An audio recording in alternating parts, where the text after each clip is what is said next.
What's going on, guys? Luke here again. Welcome back to another Marvel Strike Force free-to-play episode. So, welcome back to the free-to-play series. This is currently episode number 18, and hopefully you guys are still enjoying it. I know I am, so I'm enjoying playing this account. It's something fresh, and there's always something to grind towards. Obviously, you can argue that most people have like the best characters leveled up as much as possible. So yeah, as you can see, we are currently trying to do the arena, but I've been having this problem with blue stacks where it just every so often it'll just freeze, and sometimes I have to force close, and I don't really like that. So fix your stuff, blue stacks. So I said in the last video that last episode, sorry, that I wanted to talk about PvP. Now, PvP for me is a massive, massive step in the right direction. Obviously, this game's not perfect. No game is perfect. But I'm hoping that they get PvP right. I really am. Because, like I said in the last video, I am a massive fan of esports. I've watched esports for years. I mean, I'm talking, when did COD 4 come out? Call of Duty 4 came out in 2007, so probably 2008. I have been following the competitive scene, also playing competitive matches on different games, Halo, Call of Duty, loads of different ones. Obviously, I've even played some mobile games on game battles like Vainglory and Clash Royale and those sort of games. So basically, what I'm trying to say is that this game could potentially become a esport, which would be weird because it'd be the first Marvel mobile esport, because we don't have any other Marvel games that are esports, that are involved in esports. The only other Marvel game, full stop, I believe, is the Marvel vs. Capcom series, and those are obviously fighting games like Tekken and Street Fighter. So those are the only ones I can think of on the top of my head. I might have to do a little bit of research, but I don't think there's any more.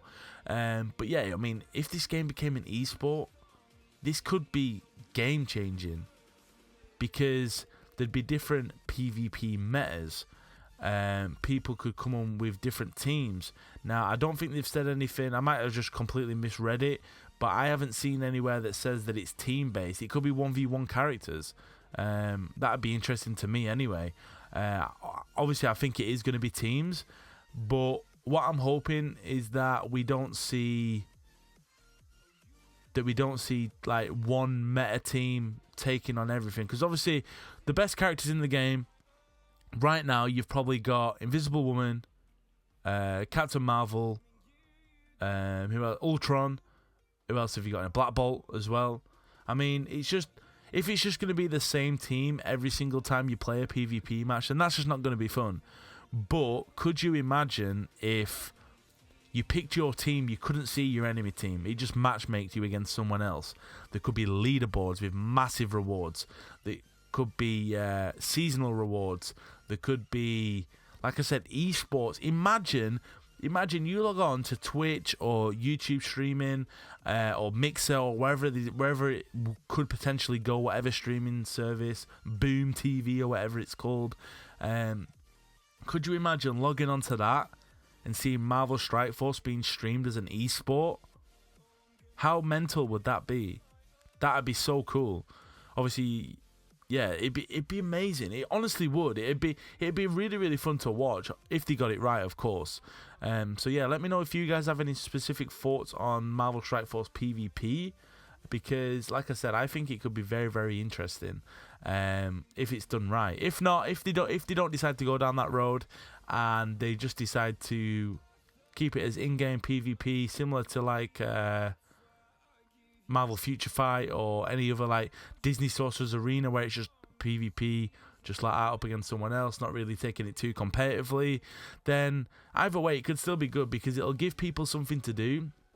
Especially if, the best example I can give would be Disney Sorcerer's Arena. That is another game that I've been playing on my other channel if you want to go and check that out. So basically what that is that PvP style is endless.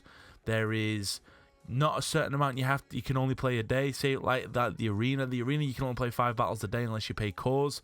But with the Disney Sorcerer's Arena PvP mode, It's endless. You don't have to stop. If you wanted to go and play for 12 hours a day PvP, you can. That's fine.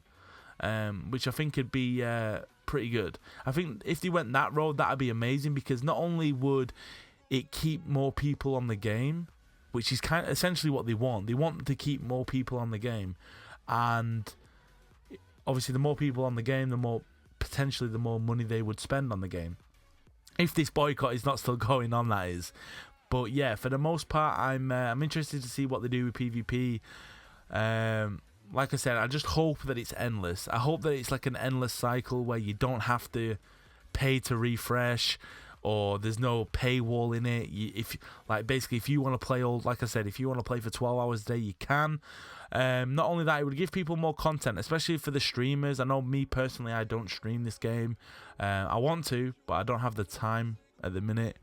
But yeah, for the most part, for the streamers, because there's been times where I'm watching streamers, they've done all the arena, they have done all the raids, they've done all the blitz, done all the war, they've wasted all the energy, all the special event energy, everything. They've wasted all of it, and there's nothing else to do on the game.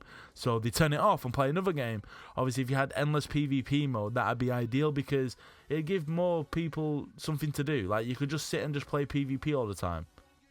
That's just my opinion. You guys can let me know in the comments down below whether you think that's a good idea. I will be pushing that idea to the Foxnext developers and Cerebro and all those guys. So yeah, hopefully that works out. But back to the free-to-play series. I believe we are playing Blitz. I haven't really been paying attention, but I think we're in the middle of a Blitz match. Because we must be, because this is our second team. And I wouldn't use this team unless I'm in Blitz. So yeah, basically that's what we're doing now. Got some Blitz gameplay for you guys here. I don't really know what else is going on in the game right now. I mean, I haven't heard anything else on Dark Dimension 3.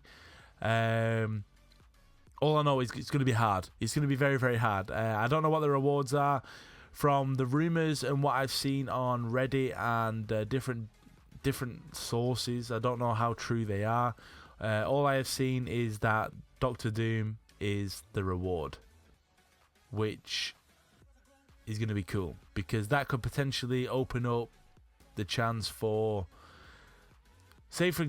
basically, this is the way I'm going, right? So Fantastic Four and Namor, obviously they are perfect for war. You can use them in Blitz, you can use them in other stuff if you really, really want to, but they're best suited for war. Now, if Doctor Doom comes out, if he is the reward, you put him on that team instead of Namor, and all of a sudden the Fantastic Four plus Doctor Doom are a raid team. You then, potentially, Silver Surfer comes out. You put him instead of Doctor Doom or Namor. So you have Silver Surfer and Fantastic Four. All of a sudden, they're an arena team. So on and so forth. It could be a pretty good team if that's the case. That's the way I'm thinking. I'm thinking that's the way they're going to do it, and that's why I'm currently working on my Fantastic Four team, in farming them as much as possible, especially since they are now all available to farm. So yeah, hopefully that's the case. I hope it is anyway. So yeah, I mean, what else can I talk about? I mean, like I said, we just got Blitz going on at the minute, so let's have a think. Some new characters that I would like to see. Obviously, the big one is Dr. Octopus, because obviously he's essentially the leader of the Sinister Six, even though it's only a 5v5 game. He's the leader of the Sinister Six. So could we maybe get some of those? I believe, if I remember rightly, there's been over 100 members of the Sinister Six. So there could essentially be anyone else, any other member. There could be loads of Sinister Six characters, but obviously I think that they don't want to go down that road of just having all those characters, because that, as much as it'd make the game a little bit more creative in some of the matchups, it'd put all the other teams at a disadvantage, because there wouldn't be enough characters basically. So Dr. Octopus would be one that I'd like to see. Obviously, could we potentially see a Winter Soldier rework when Falcon and the Winter Soldier comes out? Could them two get some synergy? Could this synergy that I'm making up in my head right now, could that break up the Power Armor team? It could happen. You never know. I doubt it. Highly doubt it. But it'd be fun. It'd be fun to see. Let's say when Falcon and Winter Soldier comes out, let's just say that Winter Soldier gets a massive rework. He gets some incredible synergy with Falcon. All of a sudden, you break that team up. Then what? Then what do you do? There you go. You never know. Endless possibilities. Endless. Anyway, that is going to do it for this video. I'm just going to leave it here. You can see what I'm going to be doing now. Just doing a little bit of farming and maybe a little bit more blitz. I'm not too sure. So yeah, hopefully you guys enjoyed this video. If you did, be sure to drop it a like. Subscribe if you have not already. And I will see you all in the next one. Peace.